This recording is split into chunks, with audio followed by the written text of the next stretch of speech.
She waved to her friend, her signature blonde hair visible through the back window of the cab, slowly disappearing into the dark of the Halloween night. The reality hit her like a ton of bricks. The genuine possibility that her helpless friend may be in some form of danger. How could she check if Sue was all right? How could she contact the party? The question going through her mind was sadly and very tragically irrelevant. Sue never made it to the party.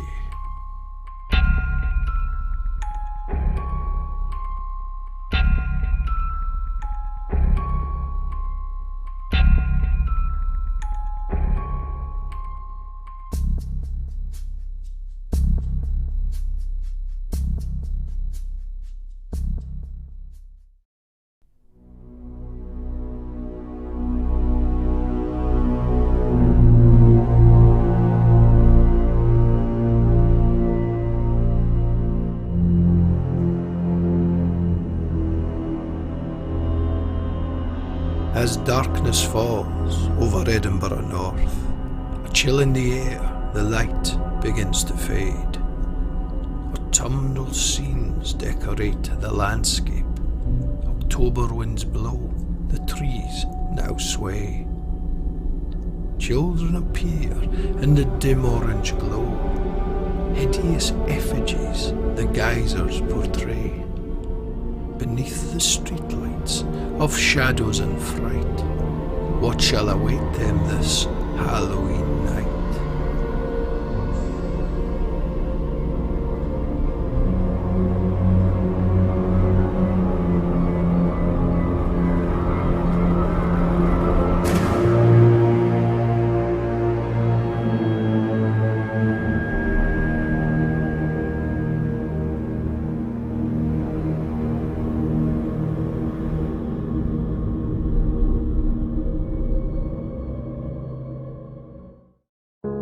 Jake and Karen rolled their barrow along Boswell Avenue and bumped their way up onto the pavement. Inside their wheelbarrow sat a sinister-looking object. A life-size Guy Fawkes, complete with creepy mask and covered with an old blanket. They ascended the path of number 13 and stopped to ring the bell. Paul answered the door to his house accompanied by his excited daughter Cara. "Happy Halloween!" yelled the enthusiastic youngster. Sweets were handed out and a couple of Halloween songs performed, much to the anticipation and delight of the thoroughly excited 6-year-old. Jake and Karen waved to Cara and Paul. They bid them a happy Halloween.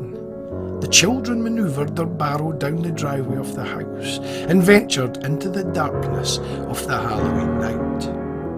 Cara pleaded with her parents to stay up a little longer. It was now 8:30 p.m. and a school night, so sadly the answer remained a firm no. Eventually, Cara accepted defeat and climbed the stairs to her bedroom. Alison had one last job to finish for the night before the two of them could finally settle down and watch a bit of well-deserved TV viewing. She crossed the back garden and entered the garage. The tumble dryer had finished the cycle and the clothes were now dry for the morning. She lifted the large basket and returned to the house through the patio doors of the dining room. She slid the door shut and continued to arrange the clothes in the kitchen. Cara sat on her bed in her upstairs bedroom and looked out of the window at the remaining older children finishing off their Halloween activities for the night. "Maybe next year when I'm 7, I'll be out there with them," she thought to herself. She spotted Jake and Karen working their way along the avenue, visiting the many houses and acquiring substantial amounts of sweets. Standing between the two cars stood a strange-looking older man. He sported wild white curly hair and a rotund ugly nose. He was looking shifty and moving between the rows of parked cars. After a few minutes, the older man disappeared out of sight.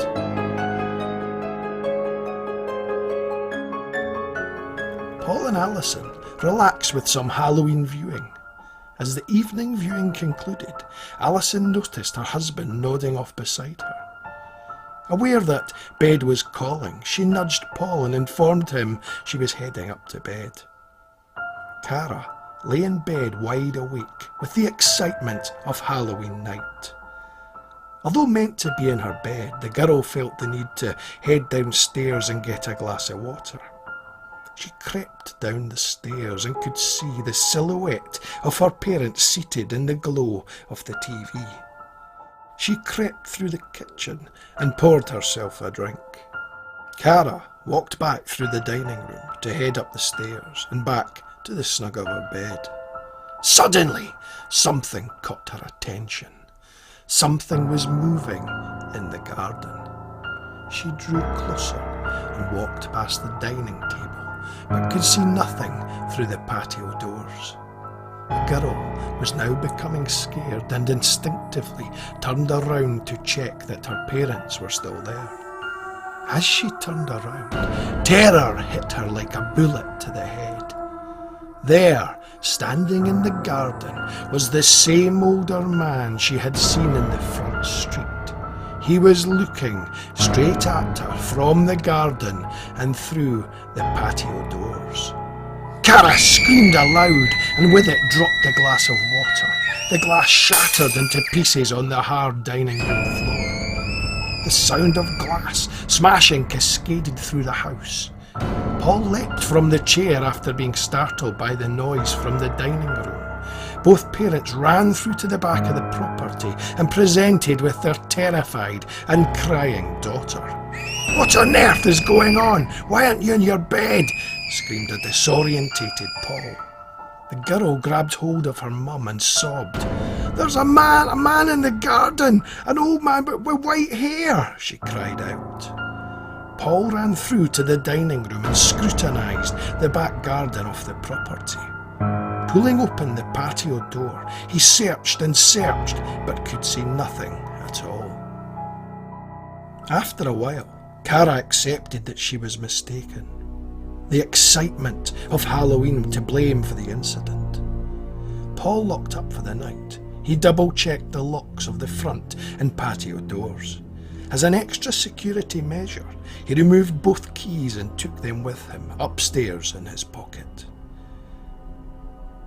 Cara, escorted to bed by her mum, soon fell into a deep sleep, her parents not far behind. About an hour later, Paul awoke, alerted to the sound of a massive, substantial sound from downstairs. Alison suddenly jolted with fright and reached out for the light switch. Paul urged his shaken wife to remain quiet and stay in the bedroom. He crept from the room and walked to the hall. Cara, alert with the commotion from downstairs, remained in her bedroom. He motioned her to stay in the place. He began to descend the stairs slowly and could now feel a draft blowing from the direction of the dining room. As he reached the hallway, he carefully walked through and then reached up and switched the light on in the hall. The light illuminated the corridor, and he could now see the dining room. The patio door completely smashed in using one of the chairs from the dining table. The chair directly situated in the darkness of the back garden. The glass shattered from the impact of the chair, fragmented over the paving slabs of the rear garden. With the sight of the damage visible, something far more sinister registered to the shocked man.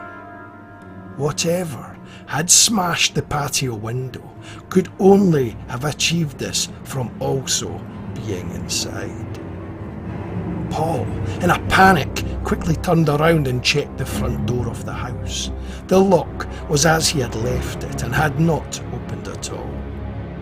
As he turned around, he frightened himself as he caught sight of his reflection staring back at him in the unbroken left-hand patio door. Could it have been that Cara didn't see the older man outside in the garden? Could she have caught sight of his reflection from behind her in the patio door?